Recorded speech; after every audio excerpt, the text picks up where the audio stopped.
본 방송에서 제공하는 투자 정보는 투자 판단에 대한 조언입니다. 방송에서 제공하는 주식의 가치, 가격 상승 및 가격 하락에 대해서는 방송사에서 보장하지 않습니다.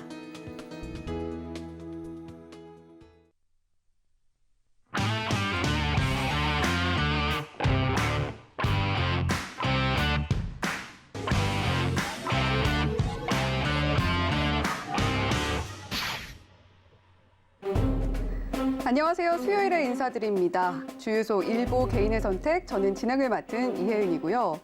참 요즘 시장이 하락장이다, 떨어진다 이런 얘기들 많이 하다 보니까 참 내 계좌를 들여다보고 있는 마음도 함께 그냥 답답해지기는 합니다. 그럼에도 불구하고 우리 내 계좌 지켜야 하고 또 계속해서 수익을 만들어내서 현금화를 할 수 있는 전략이라도 가져갈 수 있는 방법 강구를 해야 하잖아요. 자, 그래서 오늘도 개인의 선택에서 여러 가지 종목들 준비를 해봤고요. 그리고 오늘의 파트너가 선정하는 내일의 관심주까지 알차게 준비를 해봤습니다. 자, 지금 내 계좌 조금 힘없고 비실비실하고 그런 모습 볼 때마다 마음이 울적해지기는 합니다만 자, 저희 개인의 선택과 함께 하신다면 그래도 조금은 더 살찌울 수 있을 하루가 될 수 있을 것 같습니다.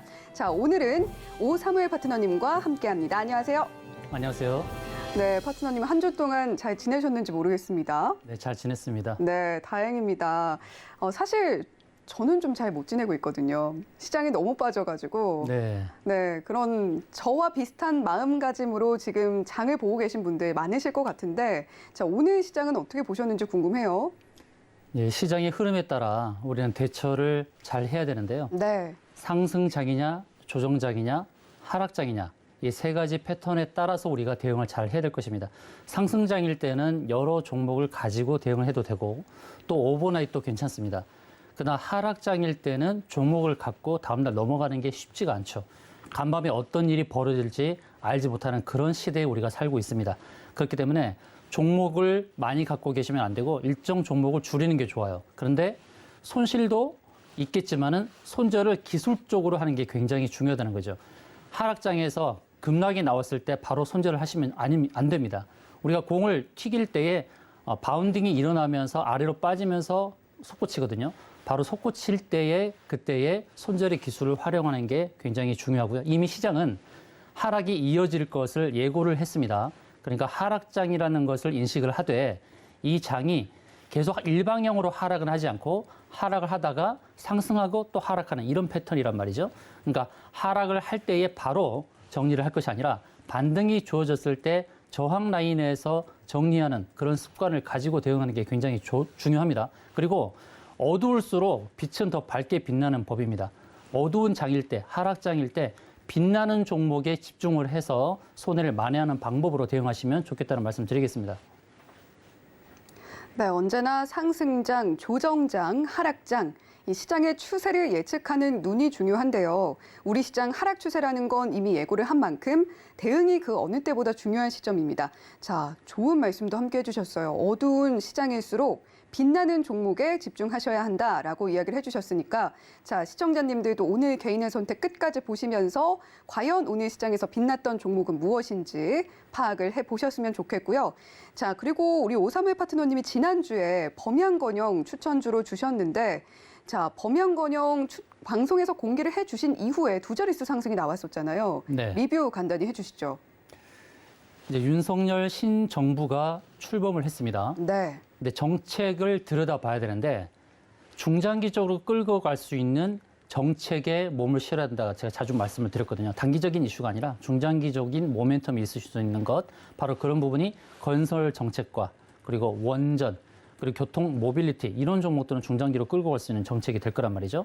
이제 원전도 언젠가는 부각이 될 텐데 그보다 먼저 건설 정책에 부합되는 중소형 건설주를 좀 보자고 말씀을 드렸습니다. 범양건영 잠깐 볼까요? 자, 범양건영 말씀을 드리면서 신혼종합개발, 일성건설 그리고 히림, 시공테크 이런 종목도 제가 안내를 드렸단 말이죠.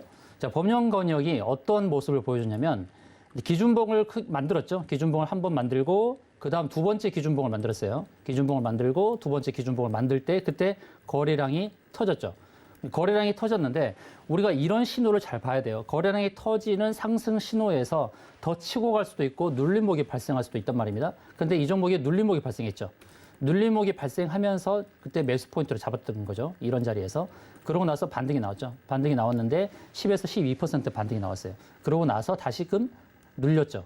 지금은 어떤 상황이냐면 매수의 기회로 봐야 되는 상황이라는 거죠. 그러니까 주가가 파도를 그린단 말이죠. 솟구치고 빠지고, 솟구치고 빠지고, 솟구쳤을 때 매도, 그리고 눌렸을 때 매수. 그런데 어떤 종목은 눌렸을 때 매수했는데 더 빠지는 경우가 있어요. 그러니까 우리가 어떻게 판단해야 되냐면 이 정책을 끌고 갈 수 있는 그런 중장기적인 모멘텀이 있는가 그걸 판단을 해야 되고, 그리고 지지라인에서 지지가 계속 이루어지고 있는가, 그리고 계속적으로 홀딩보다는 일정한 저항 라인에서 한번 끊어주고 다시 눌렸을 때 매수하는 이런 전략을 반복하는 게 좋습니다. 범양건영은 지금 어떤 단계냐면 매수의 단계다라는 말씀을 드리고, 그 신혼종합개발도 한번 같이 보죠. 항상 같이 봐야 될 종목이죠. 신혼종합개발도 흐름이 비슷하죠. 급등하고 그다음에 눌리죠. 그다음에 범양건영 상승할 때 같이 상승했어요. 네. 그리고 눌렸죠.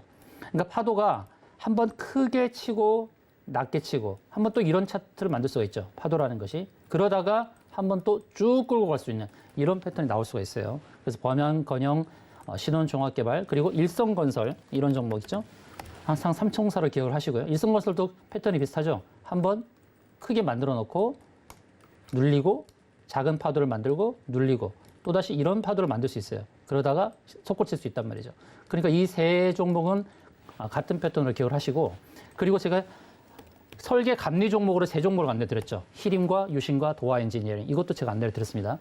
자, 히림 이 종목도 크게 움직이고 빠지고 작은 파도 만들고 더 작은 파도를 만들고 이런 움직임이죠. 또 같이 솟구칠 수 있어요. 히림. 그리고 유신도 말씀드렸죠. 유신 설계 감리 종목 3총사. 히림, 유신, 도화 엔지니어링. 유신은 어떻습니까? 유신은 종목수가 적다 보니까 급등이 나오죠. 급등이 나오고 가볍게 움직이죠. 그리고 도화 엔지니어링은 급등이 나왔어요. 네. 최근에 보시면 이 세 종목은 꼭 기억하시기 바랍니다. 도화 엔지니어링은 어제 상한가를 시연했어요. 상한가 시연하고 조금 더 올랐죠. 이 세 종목은 설계 감리고 국내에서도 설계 감리의 수혜주뿐만 아니라 우크라이나 재건과 관련해서도 설계 감리로 들어갈 수 있는 종목들이에요. 그중에서 도화 엔지니어링이 제일 가장 강한 대장주고요. 자, 중소형 건설주 세 종목, 범양건영, 신원종합개발, 일성건설 세 종목 기억하시고 눌림목에서 공략, 그리고 히림과 유신과 도화 엔지니어링 이 세 종목도 눌림목에서 공략. 한 가지만 더, 시공테크도 안내를 드렸어요. 시공테크는 뭐죠? 전시회를 하는 그런 전시와 관련된 건설 종목이죠. 이런 종목도 지금 눌림목이니까 좋은 매수 기회가 될 것이다 라는 안내를 말씀을 드립니다. 네, 지난주 오사무엘 파트너님의 관심 주는 범양건영이었습니다. 방송에서 공개해 주신 이후로 10% 상승이 나왔었고요. 현재 구간은 다시 매수 기회로 접근하는 것이 유효하다라고 이야기를 해주셨고, 신원종합개발 역시 같은 흐름으로 보면 좋겠다는 의견도 함께 주셨습니다. 자, 그리고 당시에 히림, 그리고 도화 엔지니어링, 유신 이 세 종목도 꼭 기억하라라고 이야기를 해주셨는데요. 자, 빠르게 지나가서 혹시나 못 들으셨던 분들, 어제 도화 엔지니어링 움직임 보셨죠? 상한가 시연했습니다. 자, 그만큼 오사무엘 파트너님 아까 이야기해 주신 것처럼 어두운 시장에서도 밝게 빛나는 종목들 언제나 발굴을 해주고 계십니다. 자, 오사무엘 파트너님이 가르쳐주고 싶은 것 그리고 알려드리고 싶은 것이 많다 보니까 말씀이 좀 빠르세요. 자, 그런 만큼 한순간도 놓칠 수가 없습니다. 저희 방송 오늘 끝까지 계속해서 함께 해주셔야 하고요. 자, 그리고 오사무엘 파트너님의 이런 해안 함께 누려보고 싶으신 분들은요. 샵 0082번으로 오사무엘이라고 보내주시거나 또는 하단에 나오고 있는 QR코드 휴대폰으로 사진 찍듯이 카메라 앱 켜서 갖다 대기만 하시면 역시 노란톡방 참여 링크 안내되고 있습니다. 많이 들어오셔서 이 시장 어떻게 극복해야 할지 그 방법 얻어 가셨으면 좋겠습니다. 자, 그러면 오늘 8위 종목 먼저 공개를 해볼게요. 네, 오늘 8위는 안랩이 차지했습니다. 안랩 저희 개인의 선택에서 다뤘던 종목이죠. 자, 요즘에 안랩 뭐 개미들의 무덤이 되는 거 아니냐 이런 이야기도 있는데 오늘은 일단 올라줬습니다. 9.94% 상승 나와줬고 11만 1,700원에 종가 형성했는데요. 장 초반부터 우상향으로 꾸준히 올라줬습니다. 자, 어제는 기관과 외인 수급 들어왔는데도 하락을 했고 그제부터 계속 내렸었는데 오늘 상승 전환했어요. 자, 지금 뭐 ICT 중소기업 정보보호 지원 사업 뭐 공급기업 선정됐다 이런 뉴스가 나오기도 했는데 뭐 사실상 안 예비 후보의 이런 정치적 행보에 따라서 급등락을 뭐 보이고 있는 안랩의 모습입니다. 네, 안랩에 대해서 안내를 드릴게요. 네, 안랩은 통합 보안 솔루션 업체죠.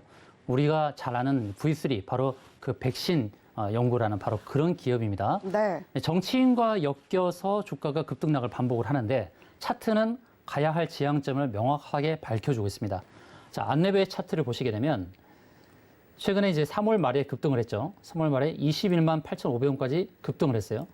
이 차트를 만들어가는 주체가 이 흐름을 잘 보시면 방향이 분명히 있다는 거죠. 방향성을 설정하고 간다는 것이죠. 올해 들어서 1월 달에 작은 산을 만들었죠. 그리고 출발지까지 다 내려왔어요. 그 다음 보십시다. 그 다음 급등을 하고 급등의 출발지까지 내려오지 않았죠. 3분의 1 지점까지 내려왔다는 거예요. 근데 패턴이 다르죠. 항상 패턴은 같지 않습니다. 앞서서는 산을 올랐다가 출발지까지 다 내려왔고 그 다음은 정상을 밟았다가 3분의 1 지점까지 내려오면서 그 다음에 보시면 거래량입니다. 거래량이 실체라고 말씀드렸죠. 거래가 늘고 있어요. 거래가 늘면서 점차 고점이 높아지고 있죠. 이런 패턴은 상승 가능성이 높아요. 그러니까 안철수 씨는 계속 나올 겁니다. 등장을 할 겁니다. 네. 이제 여당에, 정부 여당에 소속되어 있고 그러다 보니까 계속해서 얼굴을 들이밀 거예요. 그 안랩은 상승 탄력을 같이 받을 수 있습니다. 통합 보안 솔루션에서 단연코 우리나라 국내 1위예요. 자, 이 종목의 방향성은 지금 일목균형표의 구름층 상단까지 가는 방향성으로 보시는 게 좋고요. 자, 이런 패턴의 차트를 몇 개 보여드릴게요. 자, 오픈베이스라는 차트가 있습니다. 오픈베이스는 6,690원까지 상승하고 상승의 출발지까지 다 내려왔어요. 그러고 나서 어디까지 갔어요? 구름층 상단까지 갔죠. 거기가 바로 매도 포인트였습니다. 거기서 매도를 했으면 돼요. 이거는 실질적으로 제 노란 톡방에서 매도 안내를 드렸던 바로 그 포인트입니다. 바로 그 자리에서 이제 매도 타점을 드렸던 거고, JLK라는 종목이 있어요. JLK. 이 종목도 보세요. 급등을 했다가 출발지까지 다 내려왔죠. 그 다음에 어디까지 상승을 했습니까? 일목균형표 구름층 상단까지 딱 상승을 하고 거기서부터 또 흘러내렸죠. 이런 패턴이에요. 그러니까 안랩이 그려가는 패턴이 바로 그런 패턴이라는 것입니다. 이런 차트를 발견하는 거 굉장히 중요합니다. 이런 차트는 안전한 수익을 줄 수 있는 그런 차트예요. 그러니까 안랩은 지금 자리가 어떤 자리냐면 매수 자리입니다. 혹시라도 내일 눌리면은 또 룰루랄라 즐겁게 매수를 해야 돼요. 그러면 매도 포인트는 어디라고요? 구름층 상단까지 14만 원대까지 매도 포인트를 잡고 대응할 수 있는 아주 좋은 종목입니다. 네, 14만 원까지도 바라볼 수 있다. 이렇게 이야기를 해주셨어요. 안철수 예비 후보의 정치적 행보 외에도 이 통합 보안 솔루션으로 명실상부 국내 1위를 차지하고 있는 안랩입니다. 자, 지금 주가의 실체라고 할 수 있는 거래량 동반한 오늘 진짜 상승이 나왔고요. 자, 오늘 안랩 차트 같은 차트를 발굴할 수 있는 눈을 길러야 한다. 함께 이야기를 해주셨습니다. 자, 혹시나 내일 또 하락이 나오게 된다면 그때를 눌림목이라고 생각을 하고 매수 타이밍으로 잡으셔도 좋겠다. 이런 의견까지 함께 주셨습니다. 자, 이렇게 안랩에 대한 이야기 들어봤고요. 7위로 이어가 볼게요. 네, 오늘 7위는 아바코가 차지했습니다. 아바코 오늘 11.52% 상승 나와줬고요. 12,100원에 종가 형성했는데요. 장 후반쯤 접어들면서 급등이 나왔더라고요. 하지만 윗꼬리는 좀 달았습니다. 지금까지는 디스플레이 쪽에 집중을 해왔는데 이제 2차 전지에 진출을 한다 이런 뉴스가 나왔어요. 그런데 1분기 실적은 좋지 않았던 것 같습니다. 네, 아바코에 대해서 안내를 드리겠습니다. 네. 원래 디스플레이 업체였는데 2차 전지 장비 진출입니다. 대기업과 함께 양산을 검토한다는 겁니다. 검토. 자, 표현이 중요합니다. 양산을 시작하는 게 아니라 양산을 검토한다는 그 뉴스예요. 그 뉴스에 급등이 나왔던 거예요. 그럼 그 검토의 뉴스가 실질적으로 양산으로 이어지기까지는 결과를 확인할 수 없기 때문에 불확실성이 또 빠지게 됩니다. 그러니까 오늘 같은 급등 상황에서는 매도로 대응을 했어야 되죠. 자, 아바코에 대해서 좀 안내를 드릴 텐데 이렇게 급등을 하고 윗꼬리가 달린 종목, 특히나 몸통보다 윗꼬리가 길죠. 그러니까 여기에 대해서 의문부호를 가져야 됩니다. 윗꼬리가 3분의 1 정도 나왔다 그러면은 추가적인 상승도 기대할 수 있어요. 근데 이 시간을 통해서 종목들에 대해서 많이 안내를 드리죠. 휴니드라는 종목에 대해서 안내를 드렸는데 휴니드는 작년 12월 달에 3분의 1 정도의 윗꼬리를 달고 주가가 무너졌습니다. 최근에 주가가 또 오르지만 또 눌림목이 발생하죠. 그래서 아바코가 크게 상승을 했지만 눌림목이 발생할 수 있어요. 이제 바로 치고 가기가 어려울 수도 있다라는 말씀을 드립니다. 지난주에 제가 플라스틱 관련 종목 두 종목을 안내를 드렸죠. 코오롱 플라스틱과 에코 플라스틱이에요. 코오롱 플라스틱 차트를 먼저 볼게요. 일봉상에서 윗꼬리를 조금 단 차트였지만 코오롱 플라스틱은 제가 매도 의견을 드렸죠. 왜 매도 의견을 드렸습니까? 주봉에서 봤을 때 구름층 상단에 갔다. 그래서 매도 의견을 드렸습니다. 그리고 에코 플라스틱 차트로 볼게요. 에코 플라스틱도 주봉에서 봤을 때 에코 플라스틱은 조금 더 상승이 열려 있다고 그랬어요. 상한가를 시연을 했는데 조금 더 상승할 것이다. 코오롱 플라스틱과는 다른 의견으로 말씀드렸죠. 왜 그랬습니까? 주봉에서 봤을 때의 구름층 상단이 조금 더 열려 있었어요. 상한가에서 조금 더 갈 수 있는 여지가 있다라고 표현을 했습니다. 지난주 수요일에요. 그래서 에코 플라스틱은 조금 더 오른 상태에서 빠졌고 코오롱 플라스틱은 바로 그 자리에서부터 빠졌던 겁니다. 이 차이를 아시겠나요? 자, 아바코를 보여드릴게요. 그럼 아바코는 지금 주봉에서 어떤 모습을 보여주고 있나요? 어떻습니까? 주봉에 구름층 상단 갔다가 윗꼬리를 달았죠. 바로 이런 저항 라인에서는 정확하게 매도로 대응하는 게 중요합니다. 그래서 주봉에 봤을 때 구름층 상단에 매도를 걸어놓고 대응했으면 소름 끼칠 정도로 매도를 잘했다는 그런 느낌이 들었을 겁니다. 그러니까 매도도 기술이죠. 하다가 더 올라가겠지 기다리는 것이 아니라 저항 라인에서 매도를 걸어놓고 대응하는 거 굉장히 중요합니다. 저는 그래서 아바코는 윗꼬리 단 고점에서 매도로 대응했어야 된다. 그렇게 보고 있고 다시 상승을 하려면 준비를 또 해야 됩니다. 준비하는 시간이 또 한 달, 두 달 걸릴 수가 있어요. 그래서 아바코는 매도 관점으로 대응을 했어야 된다라는 말씀을 드리겠습니다. 네, 그렇다면 지금 보유하고 계신 분들은 어떻게 대응을 하시면 좋을까요? 자, 보유하고 계신 분들은 이렇게 보세요. 오늘 11.5% 상승을 하면서 마감을 했죠.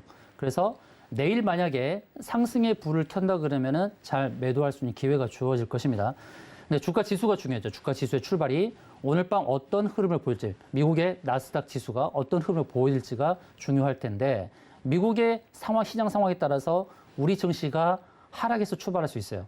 하락하게 되면 바로 그것도 매도 시그널이고 그리고 혹시라도 갭상승으로 출발해도 역시 매도 관점입니다. 그러니까 갭상승에도 매도요, 갭하락에도 매도요. 역시 매도 관점으로 대응하시는 게 굉장히 중요하다는 말씀을 드립니다.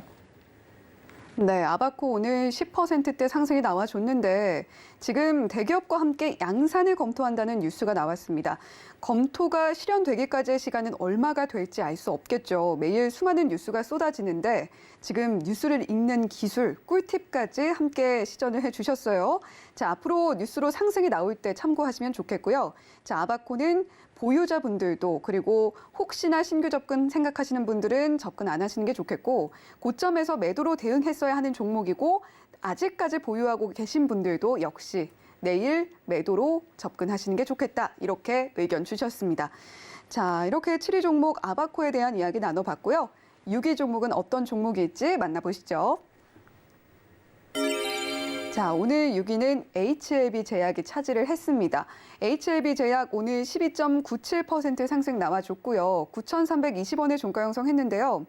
초반부터 꾸준히 우상향으로 올랐고 윗꼬리는 거의 안 달았습니다. 최근 6거래 내내 하락 마감했잖아요. 그런데 오늘 상승 이유는 뭘지 좀 궁금하고 최근 기사 보니까 대표적인 다이어트 약을 삭센다라는 약이 있는데 이걸 대체할 비만 치료제 만들고 있다. 이런 뉴스도 있긴 한데 오늘 이렇게 큰 폭의 상승이 나온 이유는 잘 모르겠더라고요. 네, HLB 제약 안내를 드릴게요. 네. HLB 패밀리가 있죠. HLB 제약, HLB 생명과학, HLB 테라피틱스, HLB 글로벌 등등 HLB 패밀리가 있는데 HLB 패밀리 중에서 가장 높은 상승을 기록했단 말이죠. 자, 대표 종목이 HLB잖아요. HLB는 7% 올랐어요. 7% 올랐는데 HLB는 공매도로부터 자유롭지 못합니다. 공매도가 굉장히 활개를 치고 있어요. 근데 HLB 제약은 제약자가 붙었으니까 약을 제조하죠. 약을 제조하는데 치매 치료제도 만드는데요. HIV 제약의 상승률이 높았던 것은 뭐냐면 NK 세포 치료제를 만드는 미국의 기업에 대해서 지분을 더 늘렸던 겁니다. 그러니까 약에 있어서 약을 제조할 뿐만 아니라 항암 치료제, NK 세포 치료제에 있어서의 글로벌 영역을 확대하고자 하는 그런 움직임을 보였기 때문이에요. 바로 그 기업이 아마 미국의 그 베리스모라는 기업일 거예요. 베리스모라는 기업의 지분을 더 늘렸다는 것이죠. 그런 부분이 작용을 했는데 HLB 제약은요, 더 상승할 가능성이 높습니다. 자, 일봉상에서 보면 역배열이에요. 지금 60, 120, 240 다 넘어야 될 산입니다. 다 역배열이죠. 240이 제일 높아요. 그 다음에 120 있고 그 다음에 60이 있어요. 하나하나씩 넘어가야 되는데 1차 저항 라인인 61선이 오지도 않았어요. 그러니까 61선까지는 충분히 올 수 있고 61선은 그렇게 강한 저항은 아닙니다. 그 위에 있는 121선이 강한 저항이죠. 자, 121선이 왜 강한 저항이냐? 일목균형표의 구름층 상단과 121선이 같이 있기 때문에 더블 저항이 있기 때문에 강한 저항이라는 거죠. 1차적으로는 뭐 61선에서 대응하는 게 좋겠죠. 61선 대응을 하셔도 좋은데 저는 그 위 121선까지의 그런 흐름을 보여줄 가능성이 높다는 말씀을 드릴게요. 왜냐하면 일단은 NK 세포 치료제에 대한 기대감도 있고 또 수급적인 부분에서 봤을 때 외국인이 계속 사고 있어요. 4거래일 동안에 계속 사고 있습니다. 그래서 수급적인 부분에서도 기대치가 있다라는 것. 오늘 장대 양봉을 만들고 또 거래량이 크게 발생했는데 이 거래량을 크게 발생하게 된 바로 주체가 외국인이라는 겁니다. 그래서 수급 면에서도 긍정적이고 HLB 패밀리 중에서도 가장 강한 상승 탄력을 보였고 또 보일 수 있는 그런 종목이라는 것입니다. 그래서 1차 저항 라인은 61선이겠지만 거기서 대응하기 어렵다 하시는 분은 그냥 120선에서 매도 대응을 하시면 좋겠다는 말씀 드리겠습니다. 네, HLB 패밀리 중에서도 오늘 가장 흐름이 좋게 나온 HLB 제약이었는데요. 자, 오늘만 13% 가까이 올라줬는데 수급도 그렇고 치료제 기대감도 있고 아직 더 상승할 가능성이 높아 보인다라고 이야기를 해주셨습니다. 지금 혹시 보유하고 계신 분들 내가 아직은 좀 트레이딩에 능하지는 못하다라고 하신다면 121선 기준으로 잡고 대응해 보시면 좋겠습니다. 자, 이렇게 HLB 제약 만나봤고요. 5위 종목은 어떤 종목일지 공개해 보겠습니다. 자, 오늘 5위 종목 TLB가 차지를 했습니다. TLB 오늘 13.18% 상승 나왔고요. 45,500원에 종가 형성했습니다. 자, 오전장의 상승폭을 좀 반납하는가 싶더니 다시 급등이 나와서 장중에 고가로 마무리를 했습니다. 자, 오늘 오전에 실적이 나왔는데 실적이 좋게 나왔잖아요. 이번 실적 파트너님은 어떻게 보세요? 어려운 상황에서 사상 최대의 실적을 기록을 했어요. 네. TLB에 대해서 안내를 드릴 텐데요. 이 종목은 상장한 지 오래되지 않아서 잘 모르시는 분들이 많을 겁니다. 2020년도 후반기에 상장을 했거든요. 상장한 이래로 계속해서 줄기차게 하락을 했습니다. 지금 제가 보는 차트는 주봉입니다. 주봉 차트를 보고 있어요. TLB가 작년에 영업이익이 130억인데 1분기만 거의 100억에 가까운 영업이익을 기록했단 말이에요. 그러면 올해 추정되는 영업이익이 300억 정도가 될 거라고 보는데 시가총액이 2,200억밖에 안 됩니다. 그러니까 조금 더 상승을 해야죠. 재무적인 측면을 봤을 때 조금 더 상승할 여력이 있다는 것이고 바닥에서부터 계속 거래량이 늘고 있다는 거예요. 최근 한 달 거래량을 보십시오. 주가지수가 하락을 했음에도 불구하고 계속 사고 있어요. 그러니까 1분기 실적이 잘 나올 것을 어느 주체는 알고 있었다는 것이죠. 이제 발표가 됐지만 이미 관계사들은 알고 있었을 거예요. 지인들도 알고 있었을 것이고 그래서 한 달 동안 이런 움직임을 보여줬다는 것입니다. 오늘 13%나 상승을 했는데 중요한 것은 오늘 어떻게 흘렀냐면은 종가 양봉으로 끝났죠. 깨끗한 양봉으로 끝났어요. 마치 상한가를 시연한 듯한 그런 모습을 보여줬다는 거죠. 그럼 주봉을 볼게요. 주봉을 보게 되면 이제 전 고점을 넘어섰어요. 그 다음 고점이 53,200원대가 있죠. 거기를 돌파하려는 그런 상황입니다. 상장한 지 얼마 안 되는 이런 종목은 저항대 판단이 쉽지 않은데 그럴 때는 뭘 보냐면 피보나치를 대입합니다. 피보나치를 대입해서 판단을 해볼게요. 피보나치 고점과 저점을 연결해서 피보나치 기법 이렇게 대응을 해봅니다. 그러면 어디서 저항이 부딪혔는지가 확인이 돼요. 고점과 저점이 확인됐는데 이전에 갔던 고점, 여기서 한번 저항이었구나. 그리고 저점 지지를 받았구나. 그러면 이 종목이 이제 상승을 할 때 이제 저항대를 1차, 2차 넘어야 될 저항대가 있다라는 것이죠. 근데 이런 저항대는 제가 표시한 저항대는 넘어갈 것이라 저는 보고 그다음 강한 저항대가 바로 여기 있습니다. 그 가격대를 알려드릴까요? 네. 예, 57,000원대거든요. 어. 그래서 TLB는 57,000원대까지 갈 수 있고 이렇게 좋은 실적을 기록하는 상황이라 그런다면 최고점도 경신할 수 있습니다. 57,000원은 좀 강한 저항이 될 수 있다라고 보는데 주가가 이제 상승을 하면서 이런 N자형 패턴을 보일 수가 있습니다. 그러다가 크게 무너지는 자리가 바로 57,000원대 와서 크게 무너지고 다시 이렇게 상승의 불을 켜는 이런 흐름의 전개가 나오지 않을까. TLB는 실적이 뒷받침되고 있고 그리고 대형 고객사인 삼성전자에 납품한다는 그런 부분 때문에 탄탄한 실적과 더불어서 대형 고객사 확보와 이런 부분 때문에 주가는 상승 가도를 더 달릴 수 있다는 것입니다. 그러나 57,000원대의 저항 라인을 기억하고 1차 대응하시는 것이 중요하다는 말씀드립니다.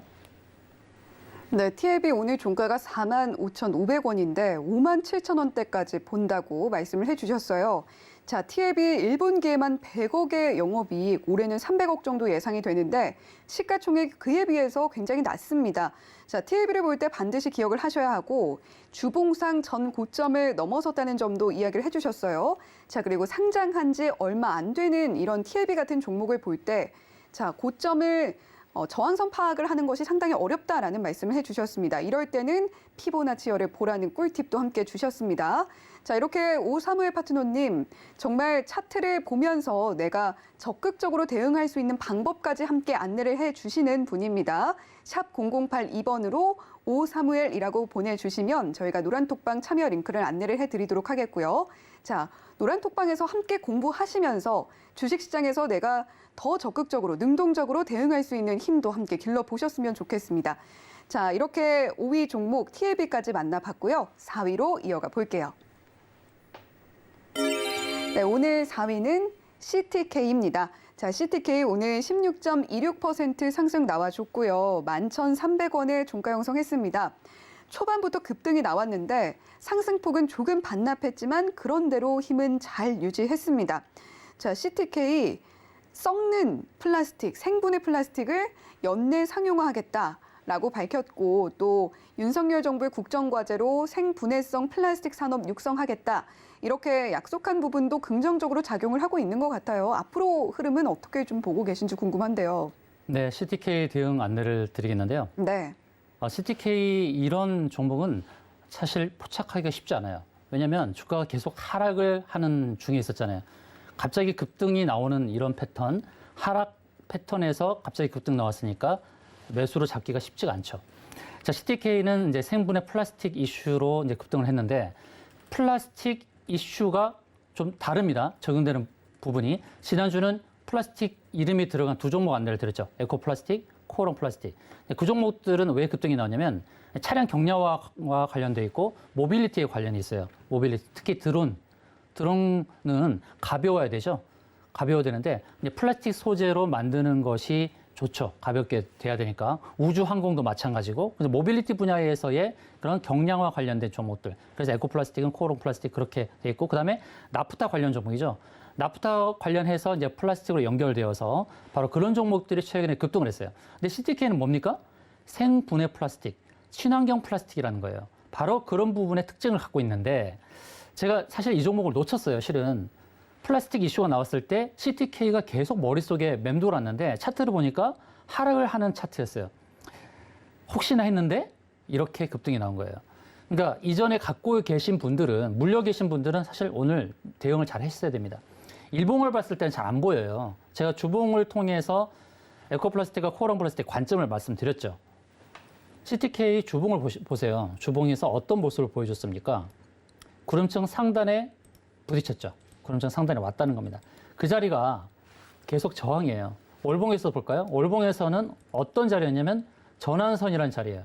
전환선은 어떤 자리냐면 9개 캔들의 고점과 저점의 평균입니다. 그럼 월봉에서 봤을 때 9개월간의 고점과 저점의 평균의 자리가 바로 12,500원이라는 자리였어요. 그래서 전환선에 부딪혔죠. 긍정적인 부분과 부정적인 부분이 있습니다. 자, 먼저 긍정적인 부분을 말씀드리면 전환선 3번 부딪혔다는 거예요. 전환선 3번. 12,450원, 그 다음 12,450원, 이번 달에 12,500원.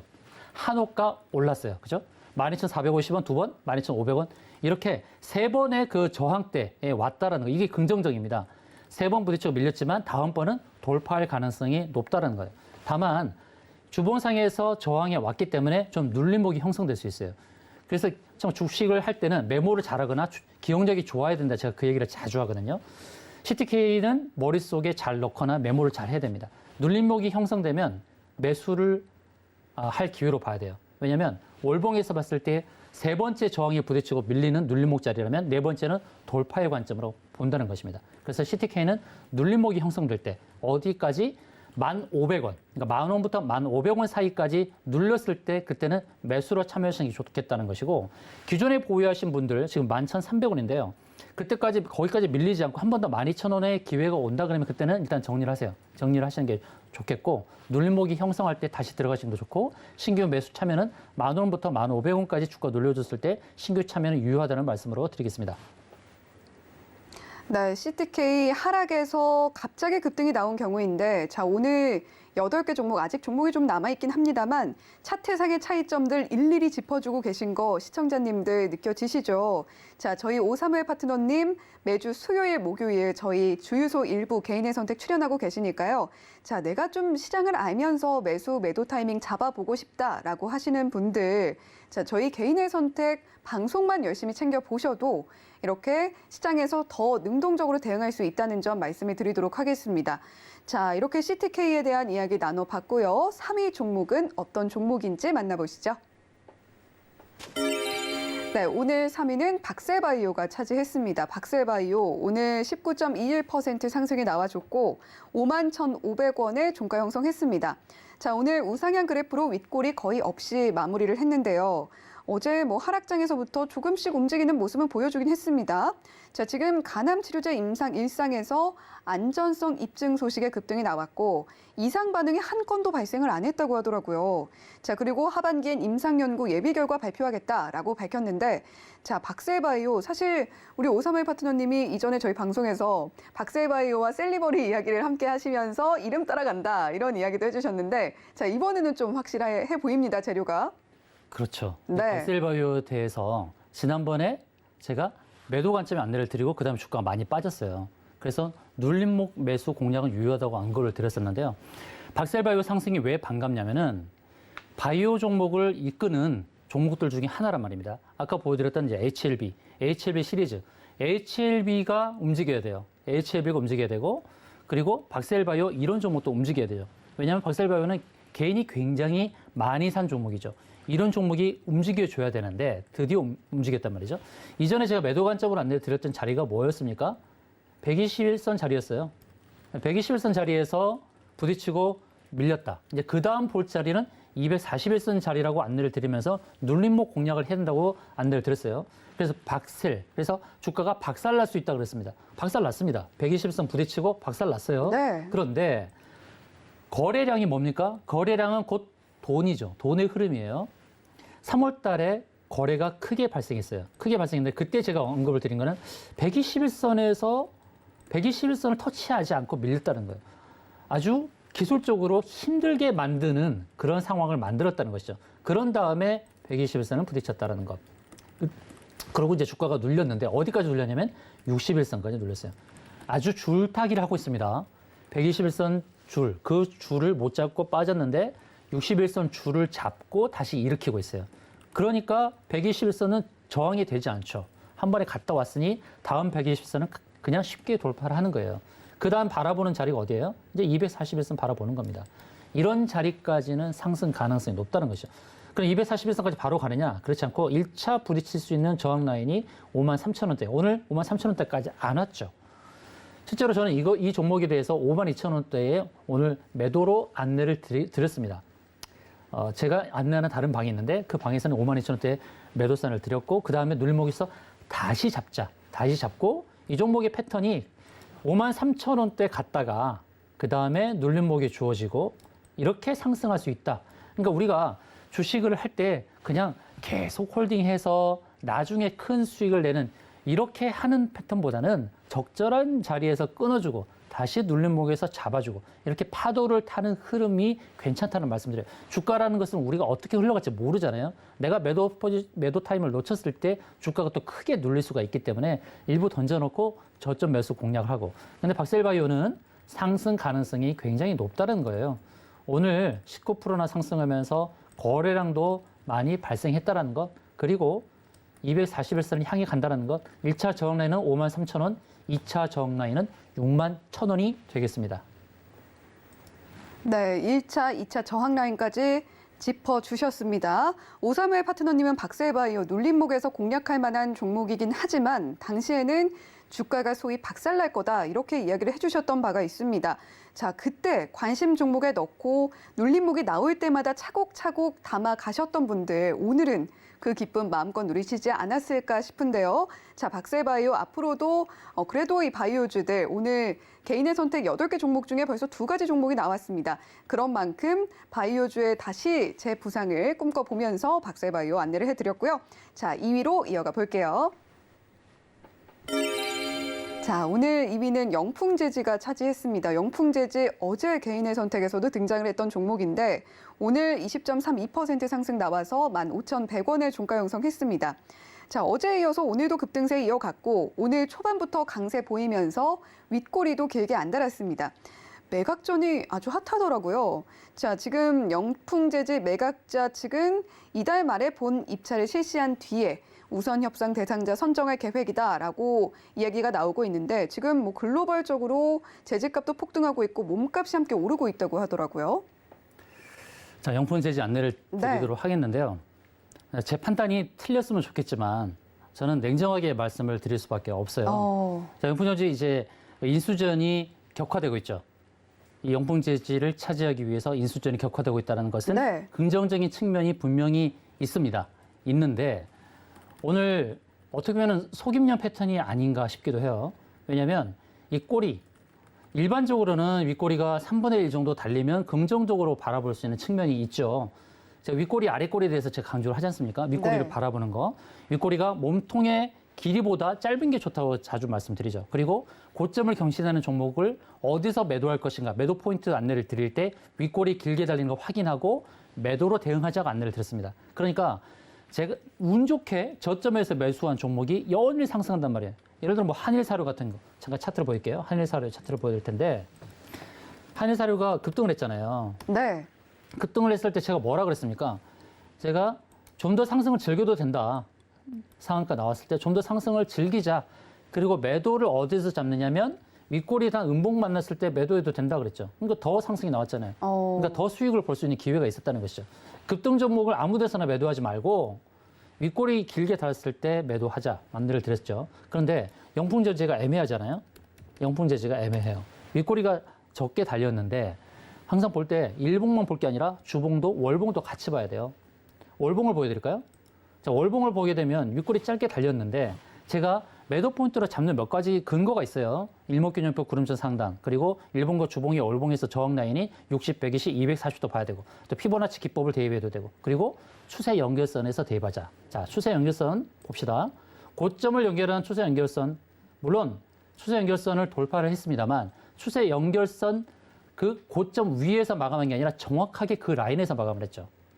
바로 그런 부분에서 저는 오늘 속았다. 개인들이 속았을 수도 있다라고 보는 거예요. 투자자별 매매를 보게 되면 개인이 오늘 7억 4천을 샀죠. 외국인은 팔았어요. 그죠? 외국인은 고가에 계속해서 끌어올리면서 개인들을 유도하지 않았는가. 개인은 더 갈 거라 생각하고 그 물량을 고스란히 다 받지 않았을까 하는 의문이 드는 거예요. 그러면 이걸 어떻게 판단하냐? 내일 판단하면 됩니다. 분명히 월봉상에서의 흐름은 고점을 연결한 추세 연결선에서 마감을 했는데 여기서 이 추세 연결선 위에서 주가가 놀아야 돼요. 그러니까 오늘 종가 15,100원, 조금 하회해서 14,900원까지 빠질 수도 있어요. 그 사이에서 움직이고 빨간불을 켜야지 그렇지 않고 14,000원에서 13,000원대로 내려오잖아요. 그러면 추세 연결선 고점에서 확 내려오는 거잖아요. 그러면 매도 대응을 해야 되는 것이죠. 내일 판단이 될 겁니다. 근데 저는 서두에서 말씀드렸습니다만 긍정보다는 부정적인 관점에서 보고 있다는 거예요. 내일 오전에 보면 확인이 될 겁니다. 네, 물론 사무엘 파트너님은 사실이 아니었으면 좋겠다. 파트너님의 예측이 사실이 아니었으면 좋겠다라고 말씀을 하셨지만 자, 오늘 기술적으로 너무 짜여진 듯한 그림이 나왔기 때문에 개인 투자자들을 낚으려는 게 아니었을까라는 의견 조심스럽게 주셨어요. 자, 그런 만큼 내일 시장에서 그 결과 확인을 해 보실 수가 있겠습니다. 자, 물론 영풍재재 인수전 격화는 긍정적으로 볼 수 있겠지만 부정적으로 본다라고 정확하게 또 이야기를 해주셨어요. 자, 그런 만큼 개인 투자자분들 보수적으로 접근하시는 게 좋겠습니다.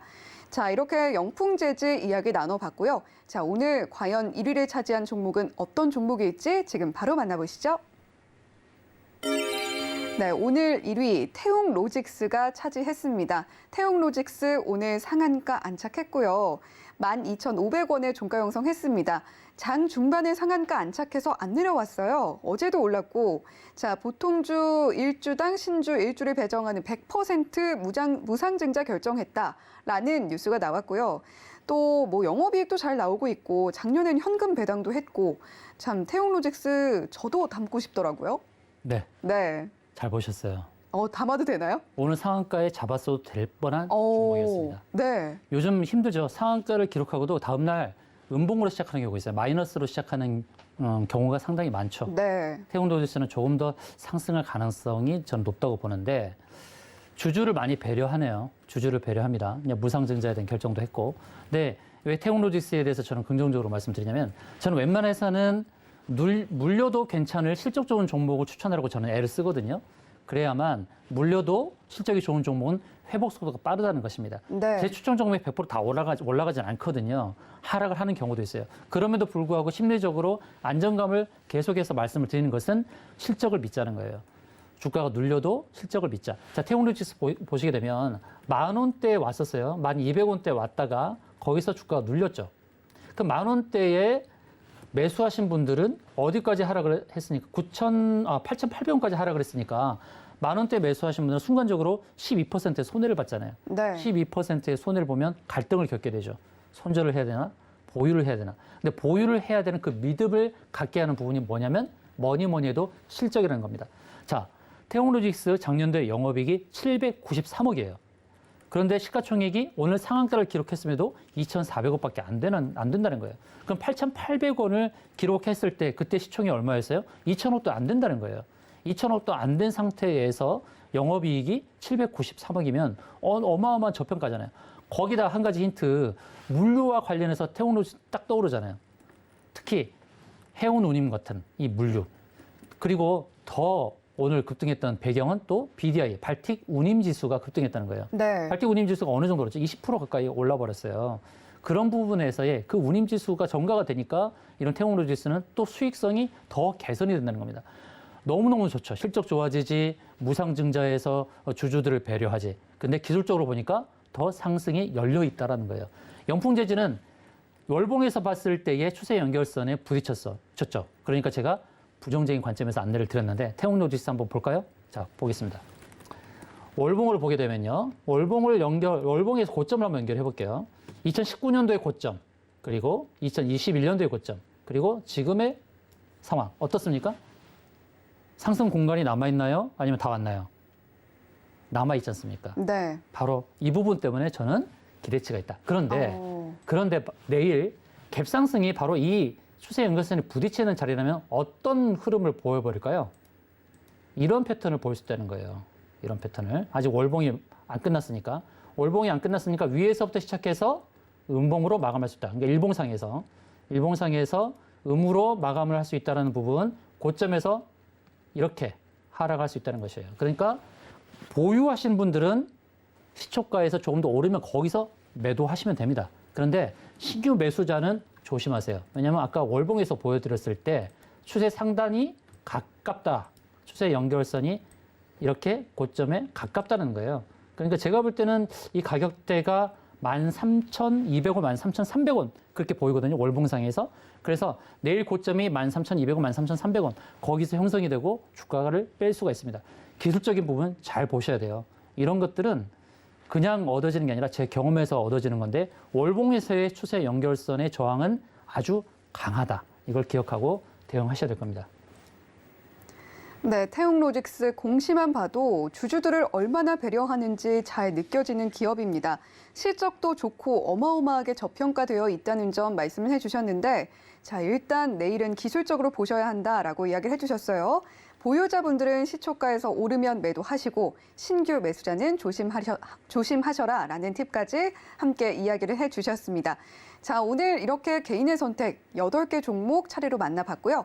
자, 오사무엘 파트너님 정말 이렇게 한 종목 한 종목 알려주고 싶은 게 정말 많으신 게 느껴집니다. 자, 관심주가 그래서 더욱더 항상 기대가 되는 오사무엘 파트너님이신데요. 자, 오늘은 어떤 종목 가지고 오셨나요? 예, 탑픽주 하나 소개를 드리려고 합니다. 제 종목이 다 오른다는 건 아니에요. 그러나 가능성이 높다는 거예요. 네. 그리고 물려도 회복 속도가 빠르다는 겁니다. 왜냐하면 저는 실적을 기반하지 않은 종목은 추천하지 않으려고 작정을 했기 때문이에요. 자, 오늘 제가 가져온 종목은 서현탄 메탈이라는 종목입니다. 자, 서현탄 메탈 차트를 보도록 하겠습니다. 바닥권에서 안정적인 움직임을 보여주고 있어요. 쌍바닥을 만들었어요.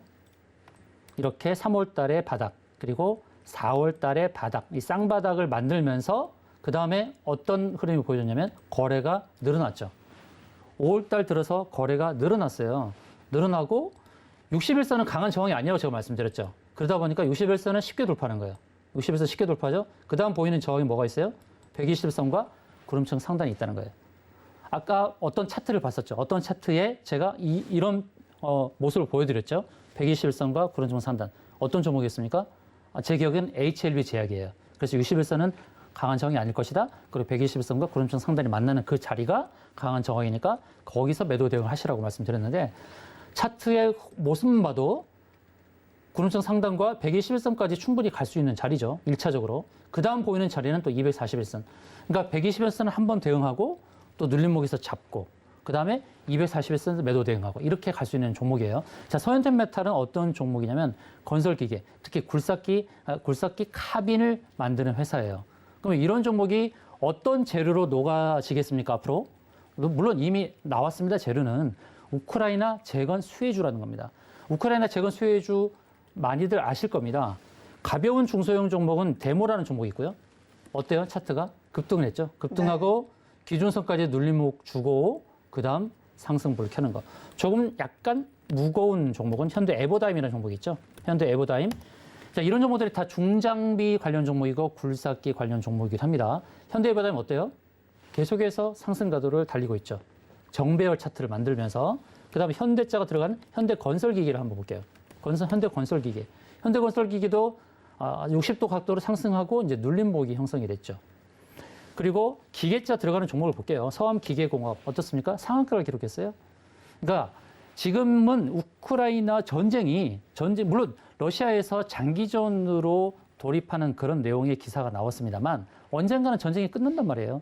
전쟁이 끝나면 폐허가 된 우크라이나를 재건하러 들어간단 말입니다. 그래서 아까 제가 설계 감리 회사 도하엔지니어링, 히림, 유신 이 세 종목도 보자 그랬죠. 국내 이슈뿐만 아니라 바로 해외 이슈로도 부각이 될 수 있다라는 거. 그리고 그 다음에 들어가는 게 뭐죠? 기본적으로 이제 굴삭기 이런 건설 중장비가 들어간다는 거예요. 그리고 지뢰를 제거하는 그러한 방산 관련 종목도 우리가 고려를 해야겠죠. 지뢰를 제거하는 방산 종목도. 그러니까 우크라이나 재건과 관련되어서 하나하나씩 이슈가 있어요. 재료가. 근데 이제 굴삭기 이런 건설 중장비, 데모, 현대 에버다임, 현대건설기계 이런 종목 말씀드리고 서원기계공업도 말씀드렸죠. 그런데 서현탄베타는 이제 바닥에서 출발하는 종목, 그리고 저항대가 이제 보이는 종목. 61선 넘어섰고 다음 121선, 그다음 241선까지 차근차근 들여밟고 갈 수 있는 그런 움직임이다라는 관점. 그리고 거래량이 늘고 있다. 그리고 실적은 어떻습니까? 작년도 영업이익이 75억, 매출액 1,500억 나왔는데 시가총액이 650억, 그리고 주식수는 1,165만 주. 주식수도 적당하죠. 저는 주식수에 대해서도 1,000만 주에서 3,000만 주 사이가 좋다고 그랬어요. 철강주에 대해서 안내를 드렸을 때. 건설기계도 마찬가지입니다. 이런 종목도 주식수가 1,000만 주에서 3,000만 주 사이. 그리고 시가총액이 저평가되어 있습니다. 영업이익 75억대 나오는 이 회사의 적정 시총이 계산이 되죠. 시가총액 1,000억 가도 무방한 종목이에요. 바닥권에서 움직이면 바로 이 종목 서현탄메탈 오늘 종가 기준 전후로 한 자리에서 매수, 그리고 손절가는 5,100원 정도로 잡고 1차 목표가는 121선 저항라인 6,000원짜리, 그리고 2차 저항라인은 241선 7,000원대까지, 6,000원, 7,000원 이런 자리까지 보고 대응할 수 있다라는 말씀드립니다. 네, 오늘의 관심 종목 서현 탑메탈 가지고 와 주셨는데, 자, 물론 지금 목표가와 여러 가지 가격 라인 제시를 해 주셨지만, 자, 오사무엘 파트너님이 아까 이야기해 주신 게 있습니다. 파도를 유려하게 타는 서퍼처럼 우리 시장 대응해야 한다라고 이야기해 주셨죠.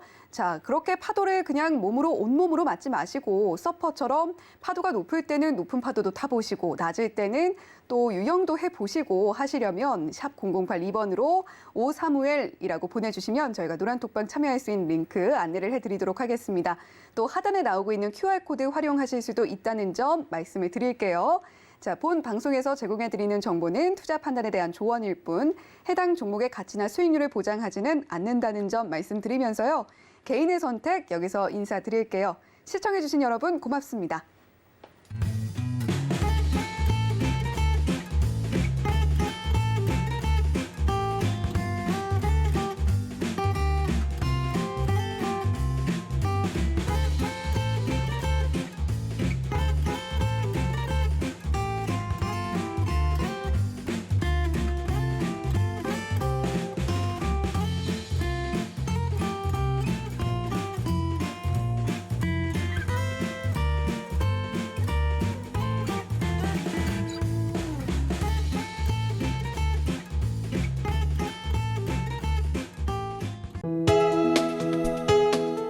본 방송에서 제공하는 투자 정보는 투자 판단에 대한 조언입니다.